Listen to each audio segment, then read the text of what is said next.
श्री राम प्रिय भक्तों, श्री रामचरितमानस बालकांड दोहा नंबर 119 में बाबा श्री गोस्वामी जी क्या कह रहे हैं।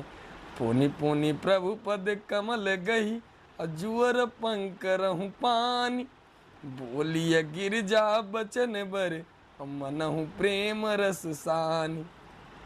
बार बार स्वामी शिव जी के चरण कमलों को पकड़कर और अपने कमल के समान हाथों को जोड़कर पार्वती जी मानो प्रेम रस में सान कर सुंदर वचन बोली। क्या बोल रही हैं?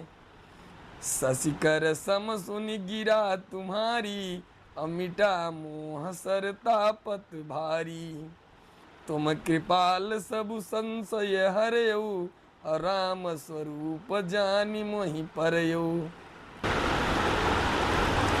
आपकी चंद्रमा की किरणों के समान शीतल वाणी सुनकर मेरा अज्ञान रूपी शरद ऋतु क्वार की धूप का भारी ताप मिट गया है। हे कृपालु, आपने मेरा सब संदेह हर लिया। अब श्री रामचंद्र जी का यथार्थ स्वरूप मेरी समझ में आ गया। आगे क्या कह रहे हैं बाबा? नाथ कृपाय अब गयम विषादा, असुखी भयों प्रभु चरण प्रसादा, अब मोहियापन किंकरी जानी, यद्यपि सहज जड़ नारी अयानी। हे नाथ, आपकी कृपा से अब मेरा विषाद जाता रहा और आपके चरणों के अनुग्रह से मैं सुखी हो गई। यद्यपि मैं स्त्री होने के कारण स्वभाव से ही मूर्ख और ज्ञानहीन हूँ, तो भी आप मुझे अपनी दासी जानकर रहिए। आगे क्या कह रहे हैं बाबा? प्रथम जो मैं पूछा सोई कहू, जो मुँह पर प्रसन्न प्रभु आहू, राम ब्रह्म चिन्मय अविनाशी, सर्व रहित सब उरपुर बासी। प्यारे, हे प्रभु, यदि आप मुझ पर प्रसन्न हैं तो जो बात मैंने पहले आपसे पूछी थी वही कहिए ना।